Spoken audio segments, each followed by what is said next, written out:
숨어있는 악인, 그 집 사람들이 아프고 죽어가는 거야. 풍비박산 나고 또 옮기니까 또 아프고, 존재 자체가 공포였던 여성.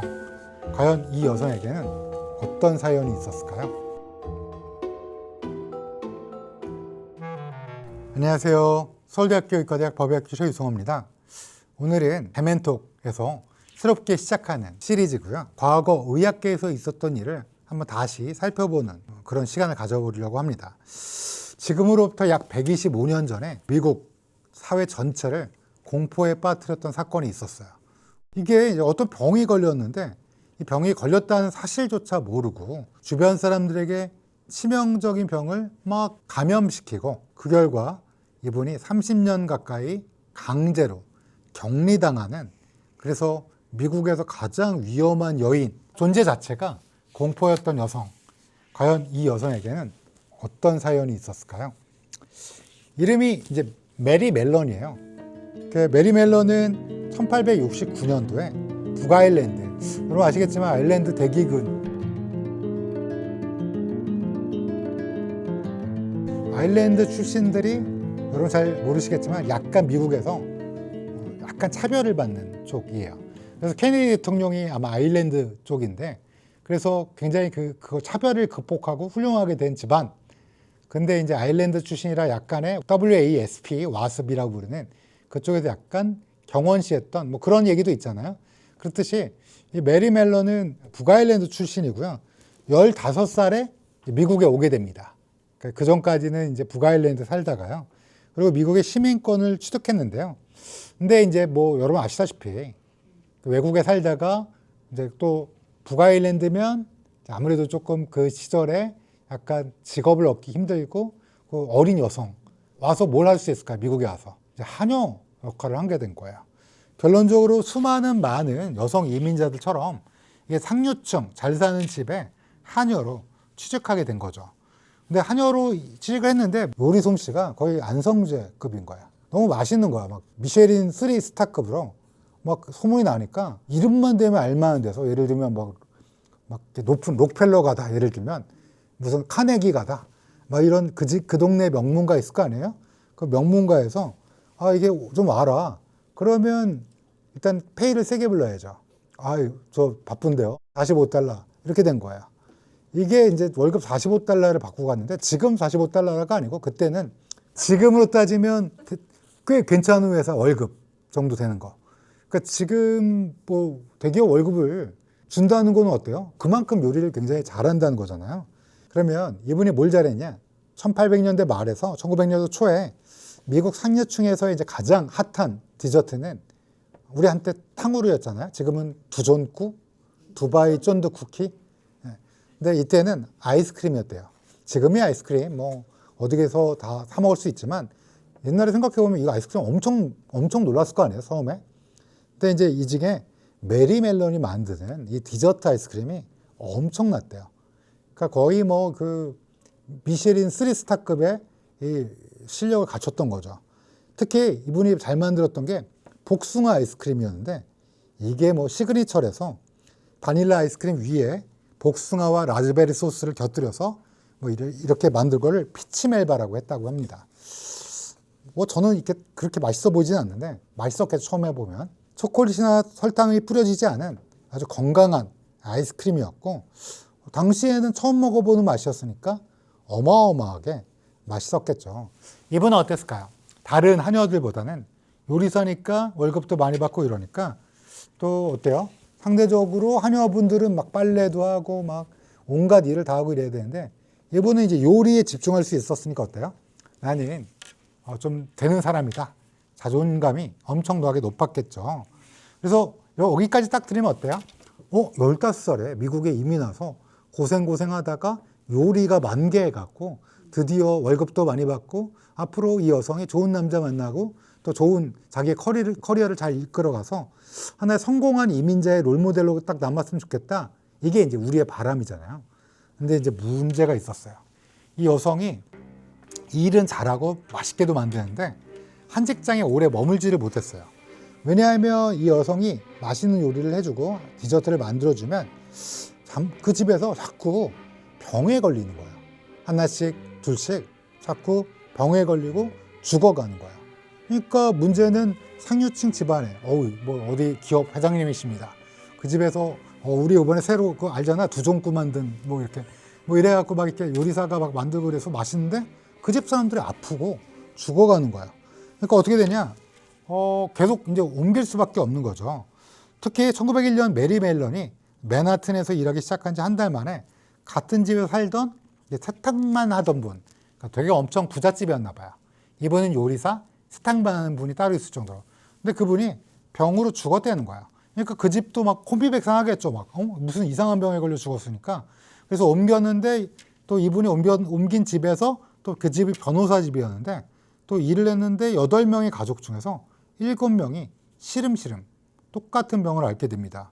그러니까 어때요? 이런 식으로 이제 계속 가면 갈수록 이렇게 하니까 지금 같으면 잠깐만, 이게 사건의 그 원인은 메리 아닌가 이럴 수 있는데 아무도 메리를 의심하지 않았다고 그래요. 왜 그랬냐? 메리가 일단 건강해요. 다른 사람은 시름시름 아픈데 메리만 건강해. 그것도 어떠냐? 불편해 보이는 증상도 없고, 그러니까 같이 아팠으면 너가 아팠기 때문에 우리 저기 상류층이 아픈 거 아니야? 막 이럴 수 있는데 이 사람만 안 아프니까 그냥 뭐 너는 아닌가 보다 뭐 이랬던 거야. 또 이 여성이 일단 외모가 또 요즘 뜨고 계시는 셰프님들도 외모가 훌륭하시잖아요. 손정원 셰프님이라든지 안성재 셰프라든지 훌륭하시잖아요. 그러니까 이 여성분도 외모가 좋았대요. 키가 173cm.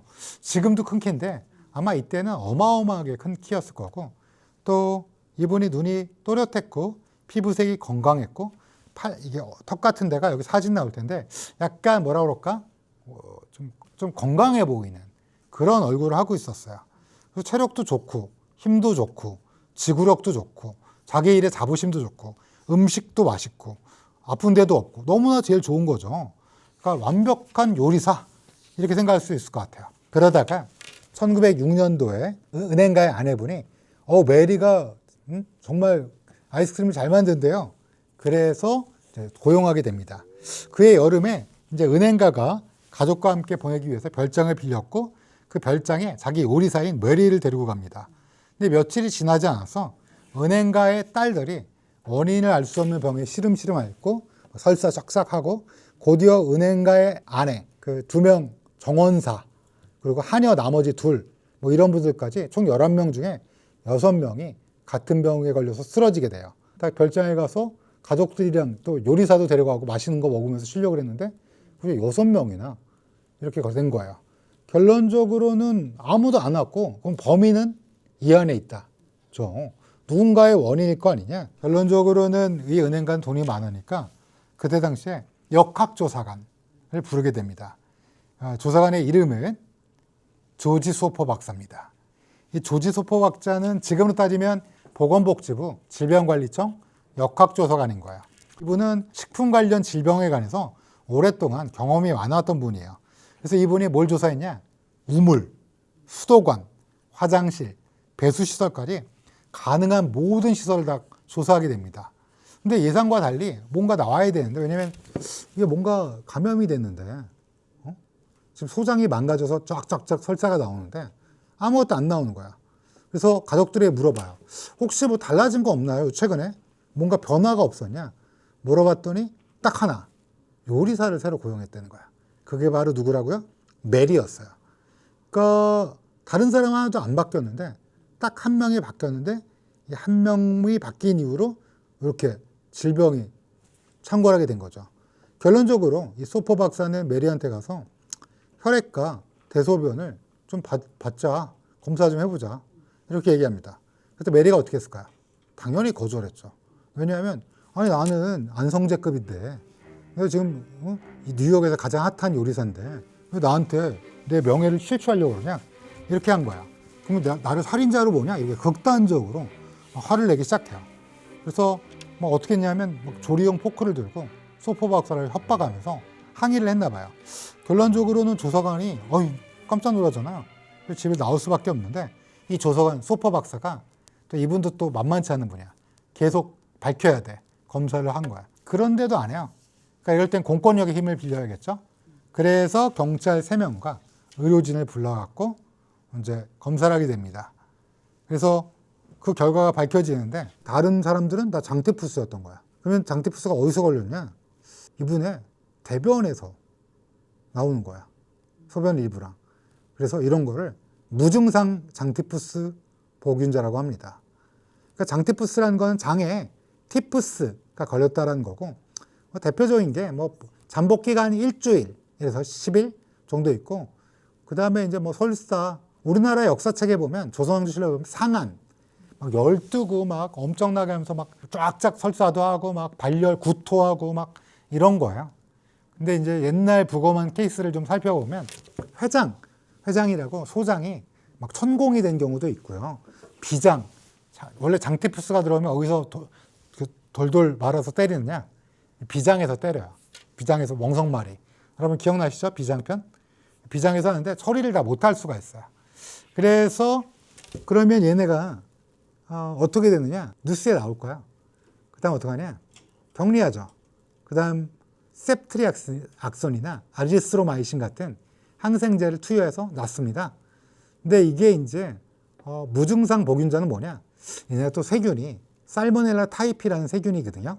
살모넬라 타이피라는 세균이 장티푸스를 일으킨 세균인데 이 살모넬라 타이피가 담낭에 숨게 돼요.